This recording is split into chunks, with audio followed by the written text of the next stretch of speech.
జన చైతన్య వేదిక రాష్ట్ర కమిటీ ఆధ్వర్యంలో గుంటూరులో చర్చాగోష్ఠి నిర్వహించనున్నారు. జనాభా పెరుగుదల సంపద లేక సమస్య అనే అంశంపై ఈ చర్చ జరగనుంది. ఈ నెల 14వ తేదీ సాయంత్రం 4 గంటలకు గుంటూరులోని జన చైతన్య వేదిక హాల్లో కార్యక్రమం నిర్వహించనున్నట్లు రాష్ట్ర ప్రధాన కార్యదర్శి టి ధనుంజయ రెడ్డి తెలిపారు. ప్రధాన వక్తలుగా రాజ్యసభ మాజీ సభ్యుడు డాక్టర్ ఎన్ తులసిరెడ్డి, విద్యావేత్త professor DR Subrahmanyam పాల్గొననున్నారు.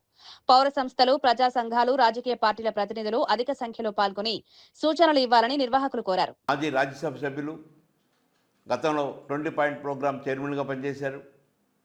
Andhra Pradesh Congress party media committee చైర్మన్గా వ్యవహరిస్తున్న డాక్టర్ ఎన్ తులసిరెడ్డి గారు ప్రసంగిస్తారు. వాటితో పాటు ప్రముఖ విద్యావేత్త ప్రొఫెసర్ డిఆర్ సుబ్రహ్మణ్యం గారు కూడా ఈ అంశంపై ప్రసంగిస్తారు. గుంటూరు నగరంలో ఉన్న రాజకీయ పార్టీల నేతలు, ప్రజా సంఘాల నేతలు, పౌర సంస్థల ప్రతినిధులు ఈ సమావేశానికి హాజరై తగు సూచనలు, సలహాలు అందించాలని కోరుకుంటున్నాను. ప్రధానంగా భారతదేశం ప్రతి సంవత్సరం 1.4 కోట్ల మంది అదనంగా జనాభాని కలిగి ఉంటా ఉన్నారు.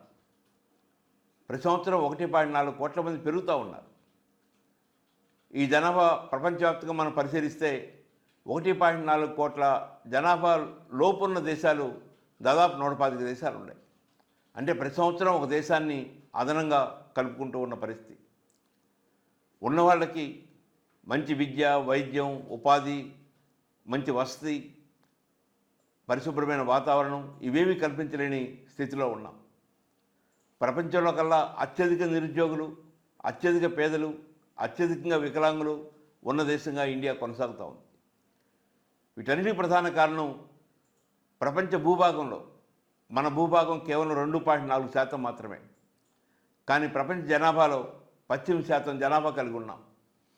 తక్కువ భూమి, ఎక్కువ మంది ప్రజలు. ఈ భూమిపై ప్రజల భారం గణనీయంగా పెరుగుతూ ఉంది. కానీ రాష్ట్ర ముఖ్యమంత్రి నారా చంద్రబాబు నాయుడు గారు పిల్లల్ని ఇంకా కనాలి, కనకపోతే భవిష్యత్తులో మంది వృద్ధ దేశంగా మారిపోతుంది, యువత తగ్గిపోతారు, కాబట్టి భవిష్యత్తును దృష్టిలో పెట్టుకొని పిల్లల్ని మరింతగా కనండి అని చెప్పని కొత్తగా పాపులేషన్ మేనేజ్మెంట్ పాలసీ అనే పేరుతో ఒక భావజాలాన్ని ప్రజల ముందు ఉంచుతున్నారు. కానీ ఇది పూర్తిగా సమాజాన్ని నష్టపరిచే చర్య. రాజ్యాంగబద్ధమైన పదవుల్లో ముఖ్యమంత్రి స్థానంలో ఉండి ఇలా సమాజానికి హాని కలిగించే భావజాలాన్ని ప్రజల ముందు ఉంచడం మంచిది కాదని జనచైతన్య వేదిక భావిస్తుంది.